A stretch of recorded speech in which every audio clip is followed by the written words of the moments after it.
Bonjour à tous, bienvenue dans le Grand Rendez-vous, votre émission qui lance la semaine politique. Alors le malheur des uns, dit-on, fait le bonheur des autres. La perte de confiance, voire de crédit d'Emmanuel Macron auprès de l'opinion publique donne un peu d'oxygène à la droite. Mais cela suffit-il à la rendre de nouveau crédible, voire désirable aux yeux des Français? S'opposer, c'est bien, proposer, c'est mieux. Où en est la droite de ses idées, de ses valeurs, de son projet? Qui est le mieux à même de les incarner? Quels sont ses alliés en France et en Europe? Où en est-elle d'ailleurs de son projet européen? Bonjour Bruno Retailleau. Bonjour Hélène Jouin. Merci d'avoir accepté l'invitation du Grand Rendez-vous. Vous présidez au Sénat le groupe Les Républicains, le Sénat qui est en pointe ces jours-ci, notamment dans l'affaire Benalla. Vous êtes d'ailleurs venu avec un certain nombre de vos collègues du Sénat, dont le président du Sénat, Gérard Larcher. Je le remercie d'ailleurs, parce que vous savez qu'aujourd'hui, ce n'est pas rien. C'est l'ouverture de la chasse. Vous imaginez la privation pour lui que de venir un ici. Immense signe d'amitié, j'imagine qu'il vous fait donc. Franchement, de sa part, c'est le signe d'amitié le plus fort qu'il puisse faire. Il y a également Philippe Bas, entre autres. Philippe Bas qui dirige la commission d'enquête sur Alexandre Benalla, nous allons en parler. Vous dirigez un micro-parti qui s'appelle Force républicaine, qui avait été fondé par François Fillon en son temps. François Fillon, dont vous êtes un proche. Pour vous interroger, Nicolas Barré, directeur de la rédaction des Échos. Bonjour Nicolas. Bonjour Hélène, bonjour à tous. Damien Fleureau, chef du service politique de CNews. Damien Fleureau qui vous pose la première question. Bonjour Bruno Retailleau. Alors le journal du dimanche révèle de nouveaux témoignages qui mettent un peu plus en doute la réelle activité de Pénélope Fillon comme assistante parlementaire auprès de son mari François Fillon. Votre réaction, Bruno Retailleau, ce matin, vous continuez de défendre l'ancien Premier ministre? Non mais je constate simplement qu'il y a une justice en France, il y a la justice, il y a une procédure, et que le tribunal médiatique, ça n'est pas la justice de la République. C'est tout.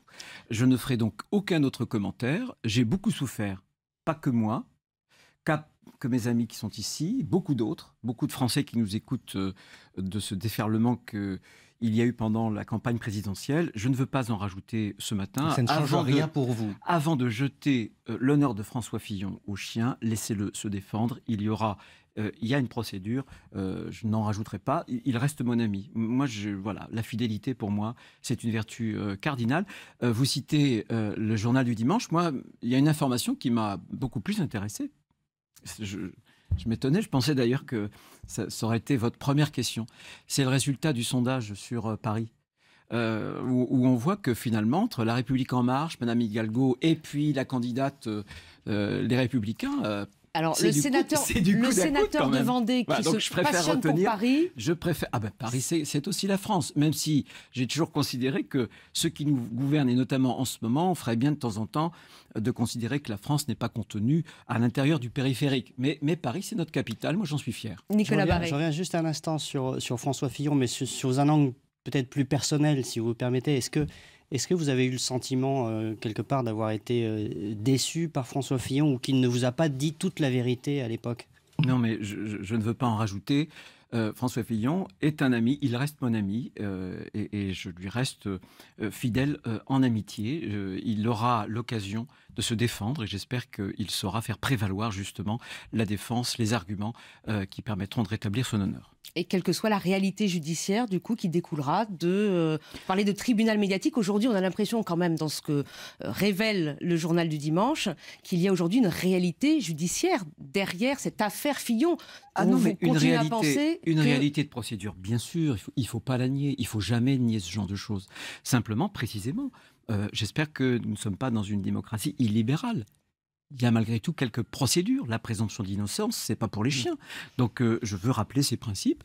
Et j'ai aussi pour principe qu'en amitié, voilà, je suis fidèle. Mais vous êtes pressé que cette affaire se termine. Justement, vous parliez du calendrier judiciaire. Vous vous dites que ça a trop duré. Mais je laisse la justice faire son travail du mieux qu'elle le pourra, à l'abri des pressions ou à l'abri, si j'ose dire, d'un climat médiatique que j'ai bien connu. Je m'étonne d'ailleurs que tout à coup surgissent à la une et sur 4 pages ce matin. Il y a quelques semaines, tout le monde s'étonnait qu'on n'en parle plus parce que la justice n'avançait pas. Donc là, visiblement, ça va permettre de se tourner vers d'autres sujets. Donc. Alors, autre sujet, droit de la défense, justice. La commission d'enquête du Sénat doit auditionner Alexandre Benalla. C'est prévu pour mercredi. Dans une tribune au Monde hier, la ministre de la Justice, Nicole Belloubet, met de nouveau en garde cette commission contre le risque d'un empiètement sur le domaine judiciaire, dit-elle, en gros, confusion des pouvoirs. Est-ce que vous entendez cette mise en garde d'une juriste, ancienne membre du Conseil constitutionnel ? Croyez-moi, le Sénat fait un travail absolument rigoureux et méticuleux. Et les Français eux-mêmes s'en sont aperçus. Ils ont eu l'occasion d'ailleurs de comparer le travail des 2 commissions d'enquête, celle de l'Assemblée nationale, celle du Sénat. Le Sénat a auditionné. Ça, c'était juillet. 22. Très bien. Ce que je veux vous dire, c'est que je ne comprends absolument pas l'hystérie qui est celle du pouvoir en place.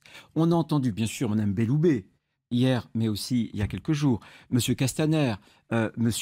Griveaux. C'est absolument stupéfiant. On a même accusé Philippe Bas, qui est ici présent. Il est désarmé. Et on lui a retiré, bien sûr, la Kalachnikov qu'il porte en bandoulière en permanence. On l'a désigné comme étant une menace pour la République. Franchement, laisser penser et aux uns et aux autres, quand on connaît bien Philippe Bas, qui constituerait une menace pour la République, c'est comme si on pourrait accuser Gérard Larcher d'être un danger pour les chasseurs. Franchement, ça ne tient pas debout. Et ils ont réussi. C'est extraordinaire. Ils ont réussi, finalement, à faire parler à l'unisson M. Mélenchon d'un côté et M. Bayrou de l'autre. Comme si Robespierre tendait la main à Danton. Je comprends d'autant moins que c'est contre-productif, je veux dire. C'est contre-productif parce que nous, la commission d'enquête, fait un travail silencieux. On ne communique pas là-dessus. Mais ils donnent une résonance, ils amplifient cette résonance. Contre-productive aussi, parce qu'il y a eu un argumentaire qui était de dire, finalement, c'est une dérive personnelle. Mais quand il a gagné à laisser penser qu'il y aurait une identification de la cause de M. Benalla à celle du président de la République. C'est incompréhensible. C'est très maladroit. Mais que cherche aujourd'hui la commission d'enquête du Sénat ? Il y a une information judiciaire contre M. Benalla. On va l'interroger. Il est poursuivi pour les violences du 1er mai. Qu'est-ce qu'on ne sait pas encore que le Sénat est censé nous révéler ? Vous me posiez la question, et c'est celle que pose aussi Mme Belloubet, dans sa tribune, sur laquelle je n'ai rien à dire d'ailleurs, dans Le Monde. Bon. C'est la question de la séparation des pouvoirs. Eh bien, sachez que nous sommes soucieux de cette séparation des pouvoirs. En réalité, entre les lignes, on pourrait ou on voudrait nous reprocher 2 atteintes à la séparation des pouvoirs. Première séparation vis-à-vis de la justice.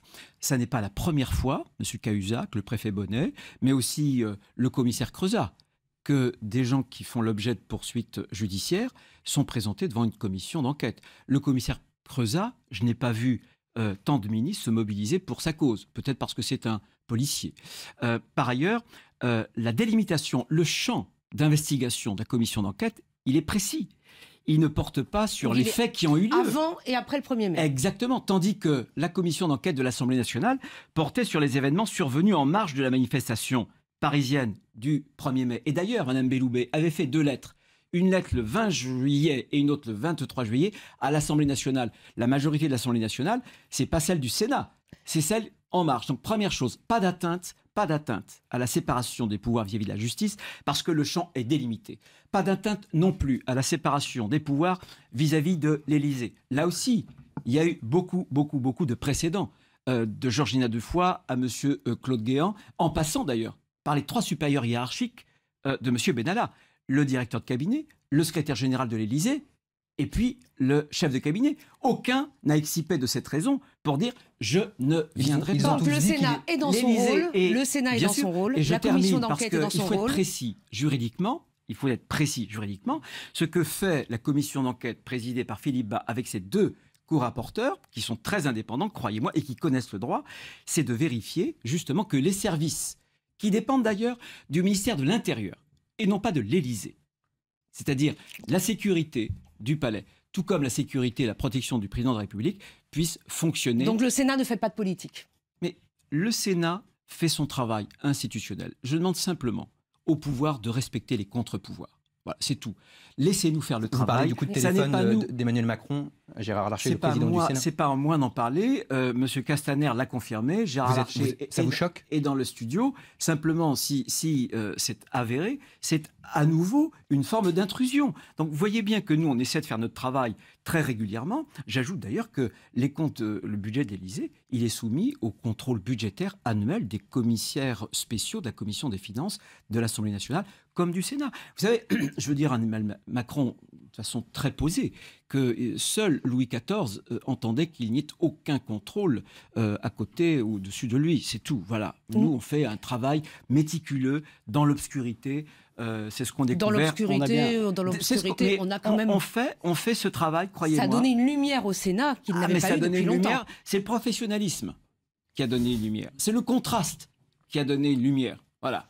C'est la revanche des sénateurs sur les députés. C'est ce que les grands peintres, notamment hollandais, nous ont appris dans l'histoire de la peinture. Nicolas Barré. On a bien compris que vous défendez le travail effectivement de la commission d'enquête du Sénat. Est-ce que vous auriez défendu une commission d'enquête dans l'affaire Fillon ? Est-ce que j'aurais défendu une enquête Est-ce que vous auriez souhaité qu'il y ait une commission d'enquête sur l'affaire Fillon à l'époque ? Écoutez, François Fillon était... Est-ce que vous l'auriez défendu avec la même fougue que pour l'affaire Benalla ? Non, c'est des principes. Je parlais du président de la République. Le président de la République, pas plus qu'un ancien président de la République, ne peuvent faire l'objet, par exemple, d'une convocation. Pour moi, ça c'est clair. Et jamais il ne viendra, quand on connaît le souci du droit, des équilibres institutionnels de Philippe Bas, jamais lui viendrait à l'idée de convoquer un ancien président de la République ou un actuel président de la République. Donc le droit, tout le droit, rien que le droit. Et ce que je ne comprends pas, c'est la politisation de cette affaire, notamment pour une petite frappe, M. Benalla. Mais qui est-il pour susciter autant de protection au plus haut niveau de l'État ? Ils font une erreur. Je pense que c'est une grande maladresse. Perte de sang-froid de l'exécutif ? Écoutez, je ne veux pas en rajouter. Simplement, on va... travailler et je laisse la commission d'enquête. Je ne siège pas dans cette commission d'enquête. J'ai confiance aux hommes et aux femmes de droite, de gauche et d'ailleurs qui y siègent. Bruno Retailleau, président des sénateurs Les Républicains, est notre invité. On se retrouve dans un instant pour parler de votre famille. Les Républicains, encore divisés en cette rentrée. La faute à qui ? Réponse peut-être dans un instant.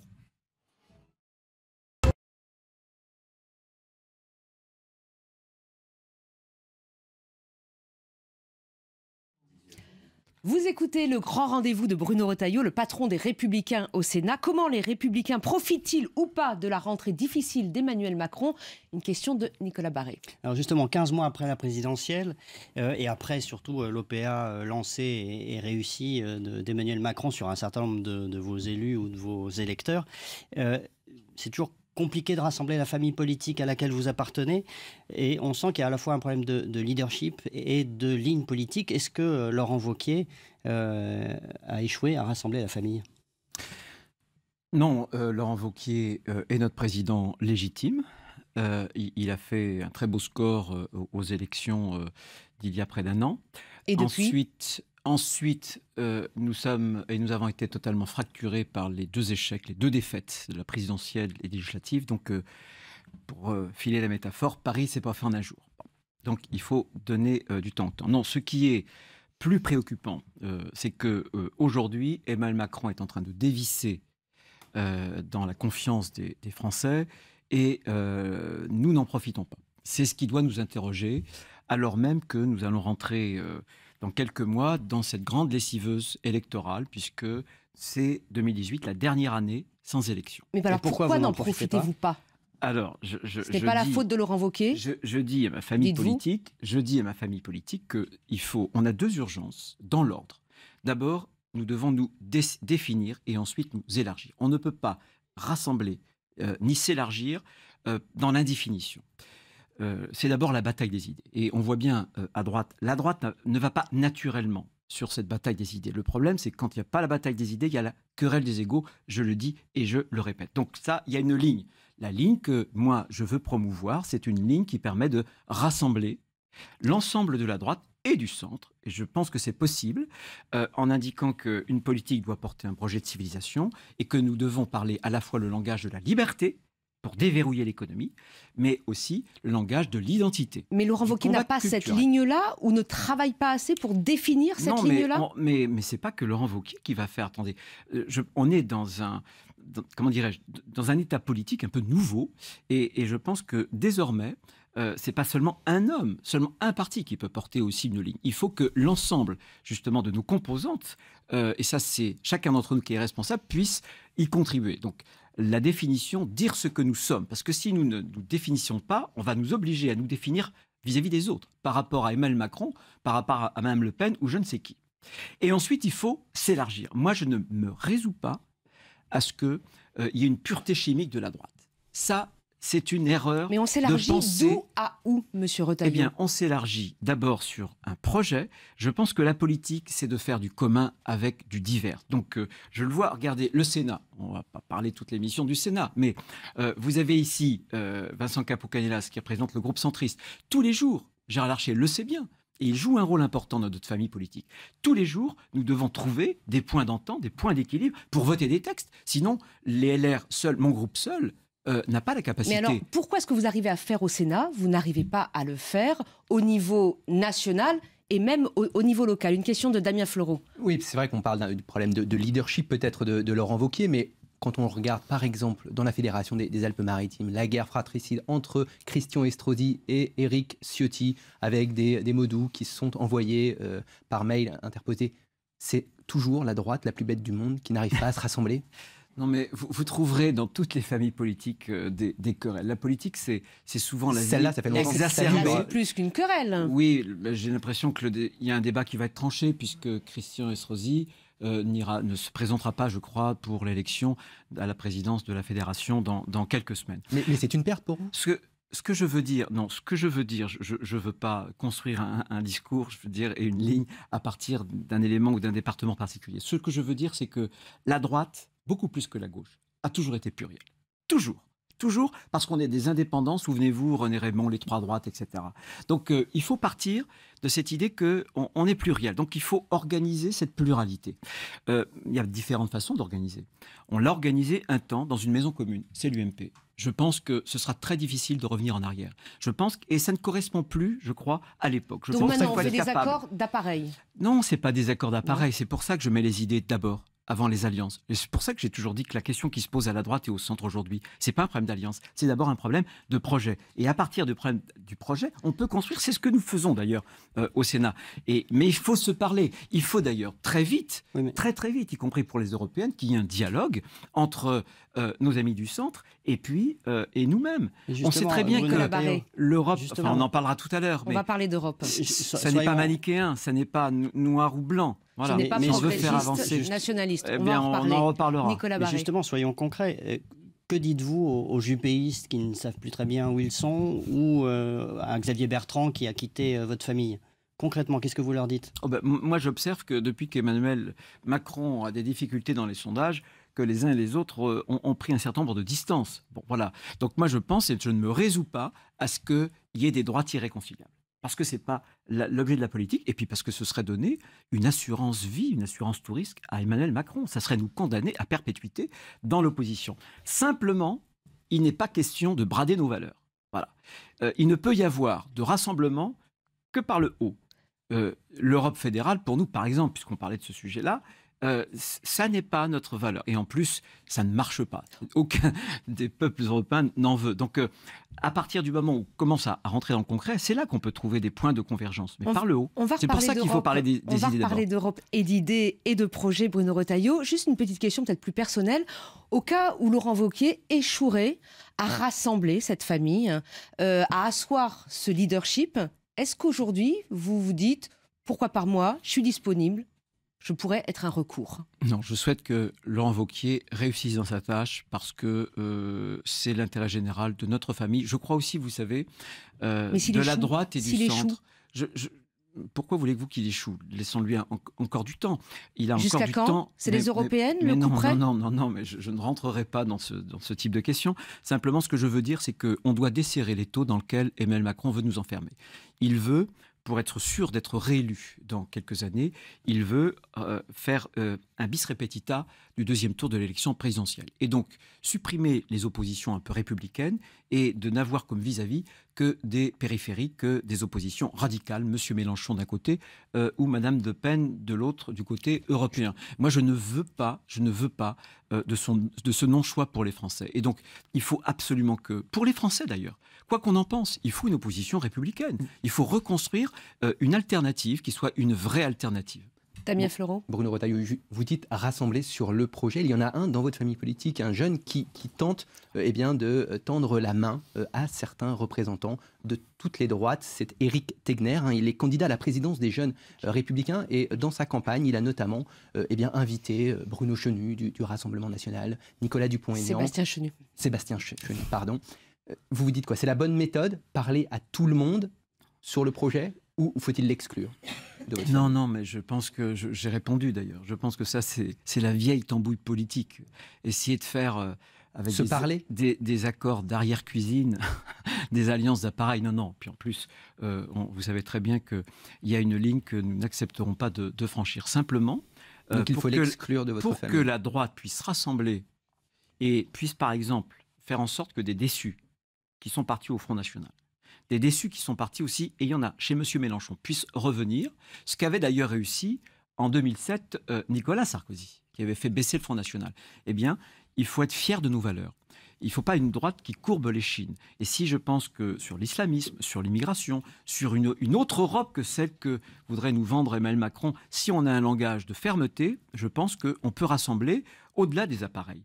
Ce qui est important, c'est vis-à-vis des Français. Regardez la primaire. Moi, j'essaie, avec Force républicaine, de trouver le point de convergence et d'équilibre, justement, de ces différents mouvements de la droite et du centre. On a bien vu qu'aux primaires, la question de la liberté, la question de l'autorité de l'État, la question d'un certain nombre de valeurs, la fierté française et autres, ça parle aux Français. Et ça parle bien au-delà des militants. C'est ce qui a permis la victoire, selon vous, de François Fillon à la primaire de la droite. Vous voyez bien que les chapeaux à plumes sont toujours divisés. Parce qu'ils veillent à leur petite cassette d'ego et à leur nombril. Mais notre électorat, il est beaucoup, beaucoup plus rassemblé qu'on ne le pense et que vous le pensez sur un certain nombre de valeurs et d'idées. Et c'est ce point d'équilibre qu'il faut que nous puissions retrouver. C'est à portée de main. Vous verrez, Emmanuel Macron ne peut que décevoir. Cette rentrée est la rentrée de la désillusion pour lui. Le voile de l'illusion se déchire. Voilà, et ça empirera. Donc à nous de proposer une vraie alternative. Ce que, pour l'instant, nous n'avons pas été en mesure de faire. Je n'arrête de le dire. Bruno Retailleau est le grand invité de ce grand rendez-vous. Il est l'invité toute court de ce grand rendez-vous. Quel projet européen, vous avez commencé à en parler, Bruno Retailleau, quel projet européen pour la droite française, distancée quand même dans les derniers sondages à 9 mois du scrutin? On en parle dans un instant.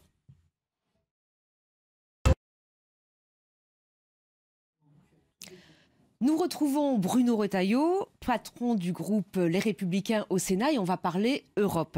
Une procédure exceptionnelle a été engagée cette semaine au Parlement européen contre Viktor Orban, dirigeant hongrois, accusé de violations graves contre l'état de droit dans son pays. Alors, a priori, cette procédure n'ira pas tellement plus loin. La Pologne a déjà dit qu'elle mettrait son veto à d'éventuelles sanctions contre la Hongrie. Mais pour la première fois, les alliés de Viktor Orban, au sein du Parti populaire européen, les Républicains font partie de ce PPE, se sont désolidarisés de lui. Est-ce que vous approuvez cet avertissement? Je pense qu'il faut clairement mettre Viktor Orban devant ses engagements. Et redire d'ailleurs que l'Europe, c'est une identité, c'est une civilisation. Et je sais que c'est quelque chose qui lui tient à cœur, mais que dans cette civilisation, il y a la liberté. Ce qui nous distingue d'autres continents, c'est que la liberté, c'est, comme l'a dit Pierre Manant, la base dominante de la pensée européenne depuis 3 siècles. C'est ce qui a permis les grands élans créateurs artistiques, philosophiques, scientifiques. Voilà. Donc je pense que rappeler les engagements.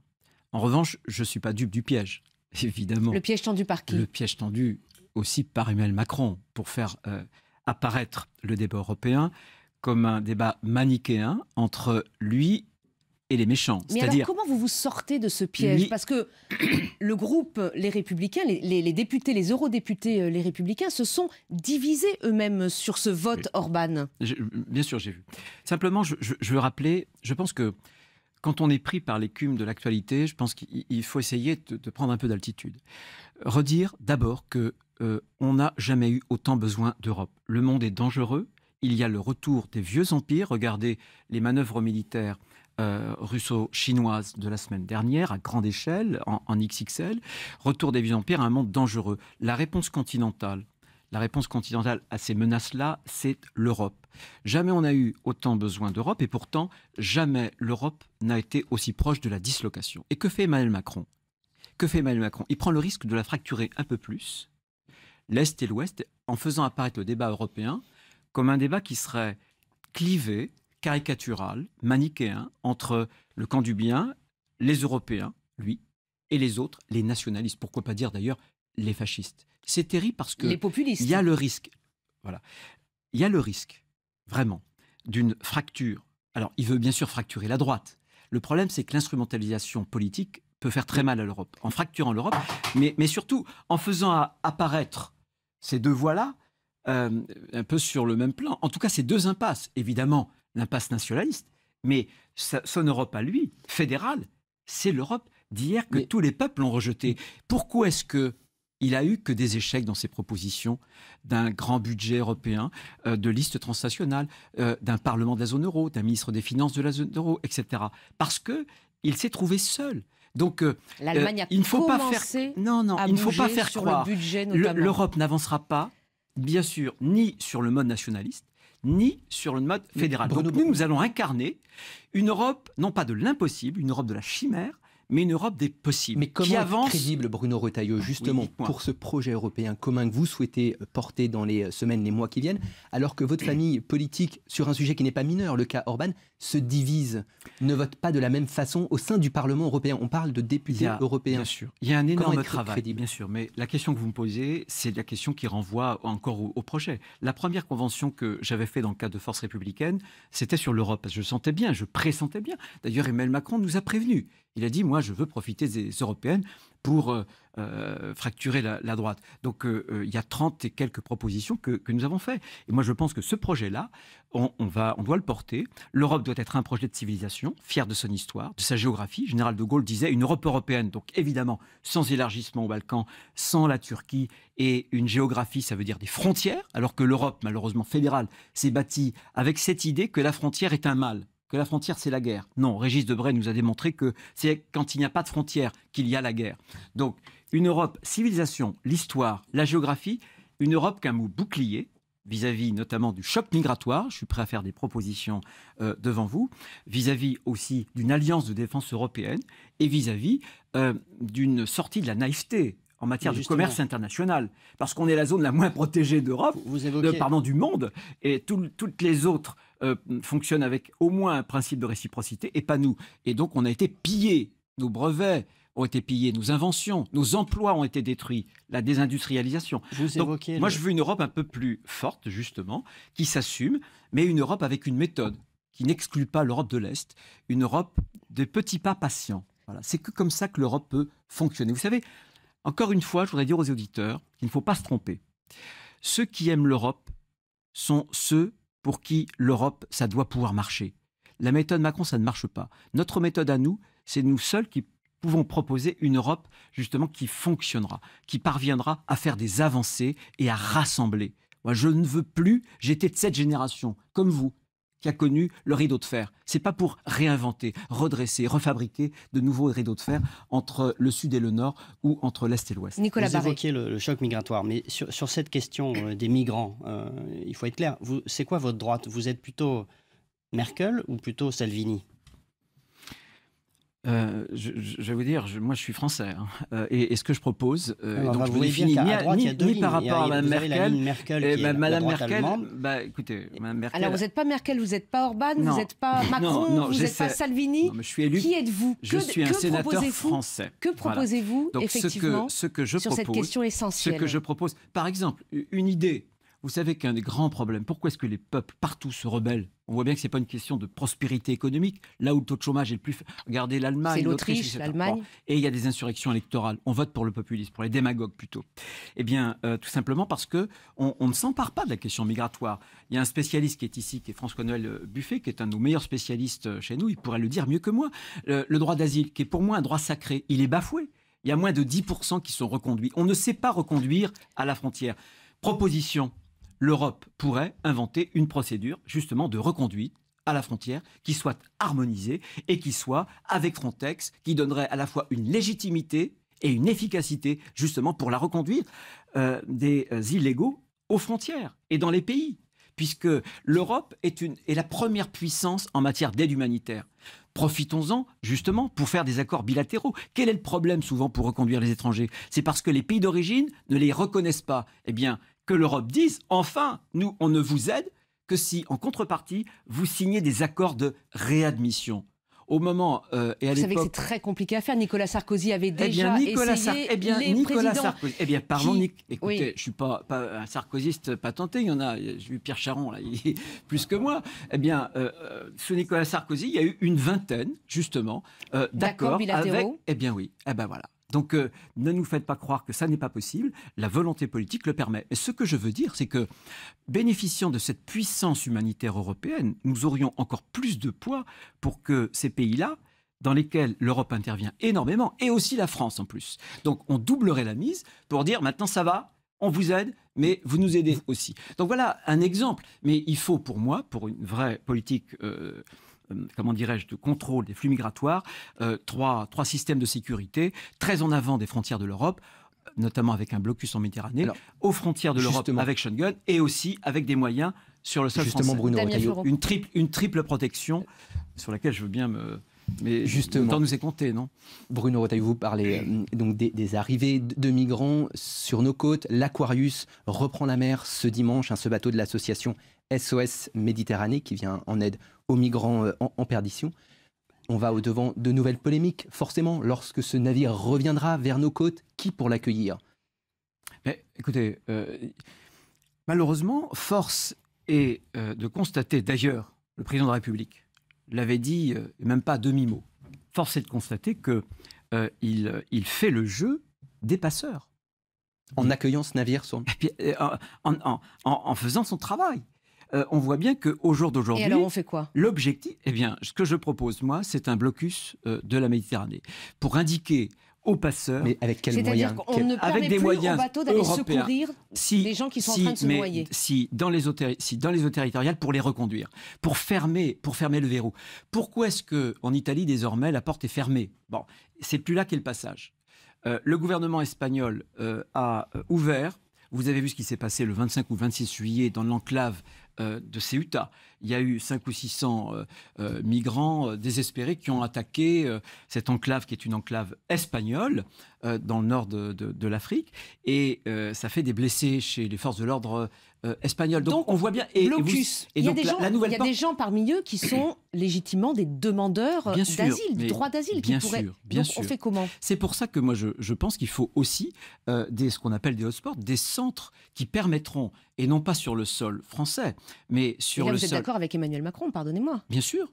Ah ben attendez, mais mes amis ici peuvent dire... Non, mais vous savez... je crois que là aussi, j'aurais pu vous le dire, ce que les Français attendent, ce n'est pas une droite qui soit pavlovienne, qui soit caricaturale et qui critique systématiquement ce que le président de la République propose. Quand il propose de bonnes choses, Gérard Larcher pourrait vous le dire, nous, au Sénat, on vote, bien sûr. Donc, il y a des systèmes et c'est grand temps. Si on ne se saisit pas de cette volonté de fermer les portes, les verrous, de ne pas donner le dernier mot aux passeurs, les peuples nous rappelleront à l'ordre d'une façon extrêmement brutale. Voilà, donc c'est un choix. Le débat, vous voyez, sur l'immigration, c'est quand même une des questions qui a profondément transformé et heurté nos sociétés. Et c'est un débat sur lequel on a laissé à l'écart les peuples. C'est ça qui est terrible. Ils ont eu l'impression d'en subir un certain nombre de souffrances et de ne pas avoir été entendus. Sauf qu'aujourd'hui, ça devient un argument électoral pour certains. Marine Le Pen, notamment, cette semaine, a reparlé de nouveau de submersion migratoire. Est-ce que vous reprendriez ce terme de submersion migratoire aujourd'hui en France? Moi, j'utilise mes propres mots. Je ne me suis jamais situé par rapport ni à Mme Le Pen, ni aux autres pour utiliser mon vocabulaire. Voilà, les mots, c'est important, et notamment en politique, pour ne pas ajouter au malheur du monde, comme dirait quelqu'un.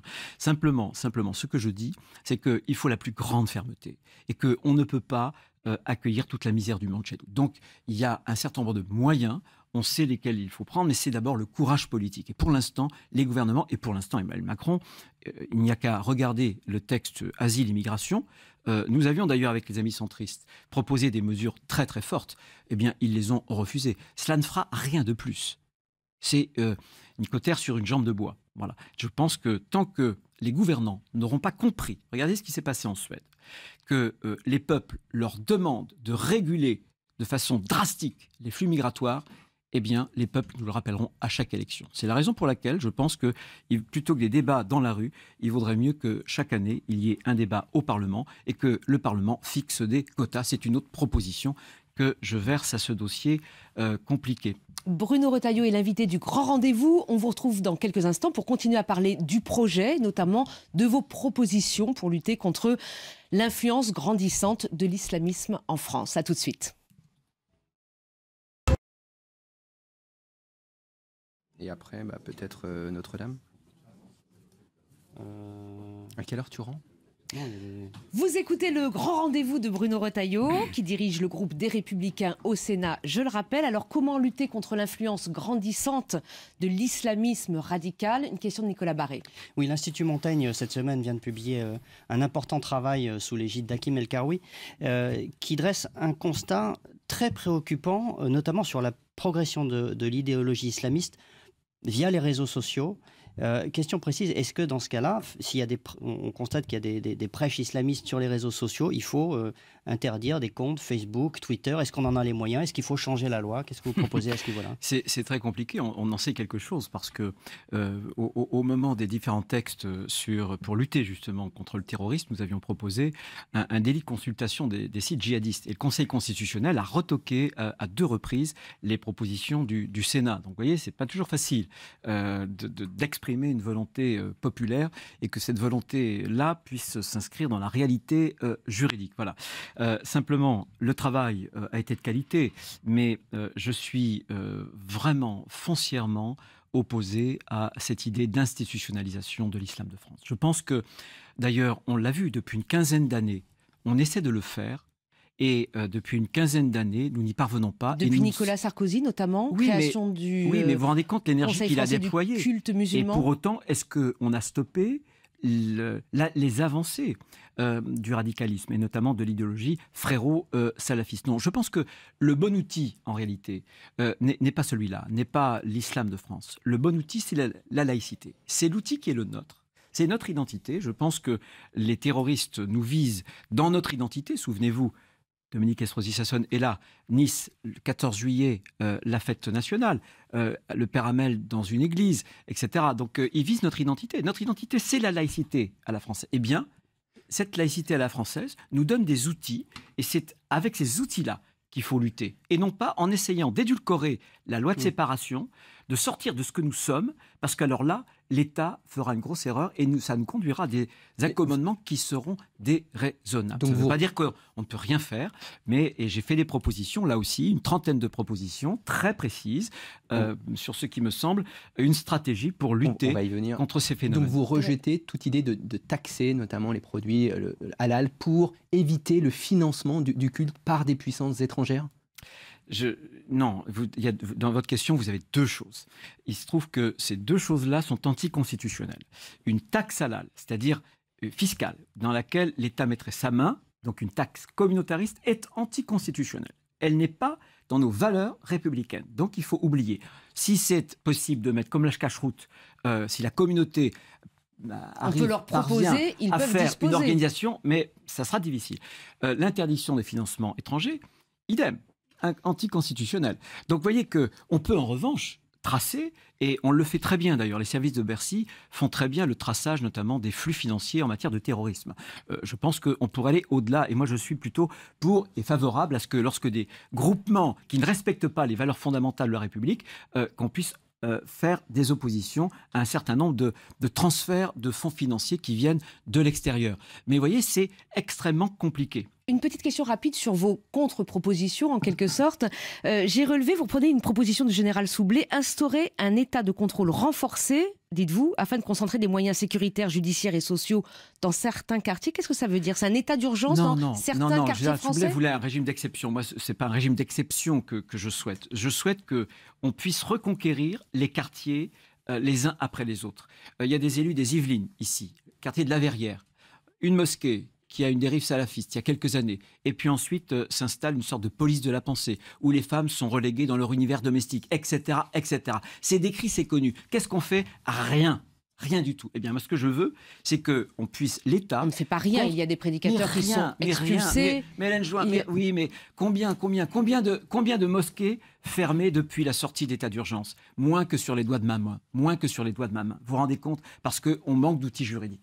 Ce que je veux dire, c'est qu'il faut concentrer l'État sur ces quartiers, des moyens sécuritaires, judiciaires, et sociaux pour pouvoir les reconquérir. Si on n'entreprend pas cette reconquête, quartier par quartier et rue par rue, permettez-moi de vous dire que l'avenir sera sombre. Parce qu'aujourd'hui, on a affaire à un terrorisme qui est un totalitarisme. L'idéologie islamiste est un totalitarisme qui opère de façon violente, mais on a une idéologie qui opère de façon beaucoup plus discrète. Mais c'est aussi le terreau dans lequel vont s'enraciner demain des vocations de djihadistes. On change de sujet, Nicolas Barré. Bruno Retailleau, le projet de budget prévoit, vous le savez, que les retraites seront moins revalorisées que l'inflation. Et de l'autre côté, il prévoit d'alléger certaines cotisations sociales pour ceux qui travaillent. En clair, le gouvernement fait le choix de privilégier les actifs au détriment des plus jeunes. Est-ce que ce choix de génération vous choque? Bien sûr, bien sûr. Non mais...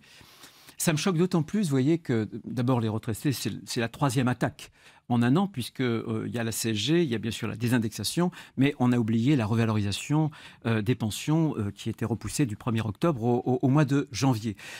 Ce qui me choque, encore une fois, c'est ce clivage entre le nouveau monde, les jeunes qui travaillent, qui paient les retraites, comme l'a dit le président de la République, et les autres qui doivent payer, et pourtant qui ont beaucoup travaillé. Ça me choque d'autant plus, cette politique injuste, c'est qu'elle ne produit pas de résultats.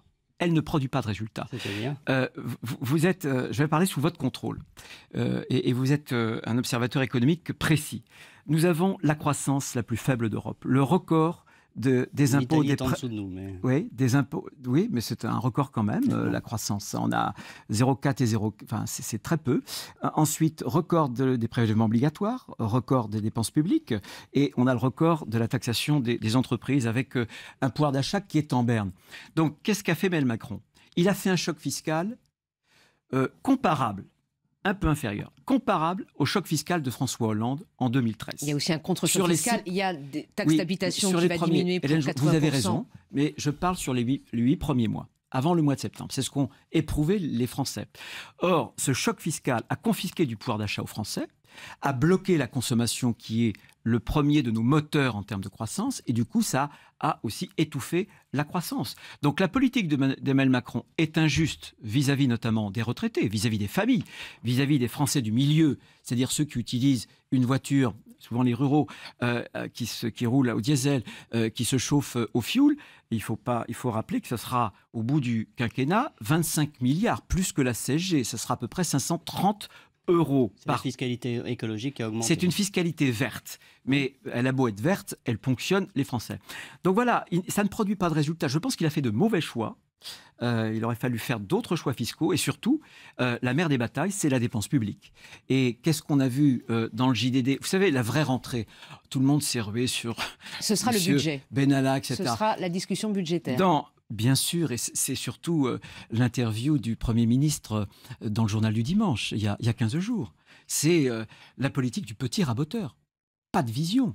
On fait du rabot parce qu'on n'a pas fait des choix politiques. Et on sera le seul pays européen, vous m'entendez bien, dont la dette va augmenter dans la zone euro cette année. Le seul. Vous vous rendez compte?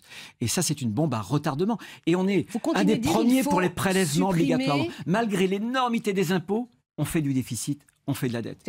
Vous ne croyez pas au calendrier notamment donné par sur les fonctionnaires, sur la suppression je vais vous dire du nombre de postes de fonctionnaires? Ce genre de décision, vous les prenez dans les 6 premiers mois ou vous ne les prenez plus. Je pense que d'abord, il avait une fenêtre, une opportunité économique avec une croissance extraordinaire qu'on n'attendait pas à la fin de l'année 2017. Et surtout, il faut le faire après une élection. Désormais, je considère que c'est trop tard. La volonté qui a manqué au départ manquera de toute façon au terme du mandat. Dernière minute, dernière question, Damien Fleureau. Un sujet que vous connaissez bien, Bruno Retailleau, Notre-Dame-des-Landes, le projet avorté d'aéroport. C'est le calme plat au niveau de l'ordre public et toutes les routes ont été rendues à la circulation. Ce sont les mots de la préfète des Pays de la Loire cette semaine, rapportés par nos collègues du Parisien. Vous aviez dit en juin dernier vouloir attendre de voir si les zadistes était parti et l'ordre revenu. Finalement, c'est le cas. Vous dites bravo au gouvernement? Non, il reste, c'est faux. Il reste plusieurs dizaines de squats et très régulièrement, il y a des routes, notamment communales, qui sont bloquées. Mais ça ne fait pas la une des journaux.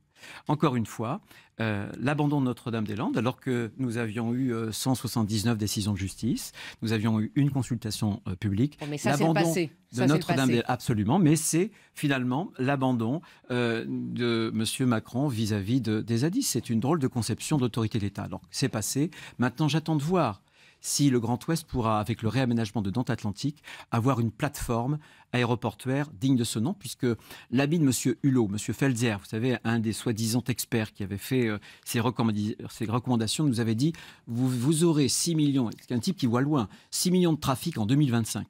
6 millions de voyageurs, on les a eus cette année. Donc on a un problème, il faut que l'ouest de la France, et ça c'est pas un problème politique, je suis pas un amoureux des aéroports, ni du bitume, vous savez. Simplement, je veux que ma région, qui est dynamique, puisse pouvoir se développer parce qu'on est au bout de l'Europe. Voilà, c'est tout. Merci beaucoup Bruno Retailleau d'avoir accepté l'invitation du Grand Rendez-vous. On se retrouve la semaine prochaine sur la même radio, sur la même télé, dans le même journal, même heure. Merci, bonne semaine à tous.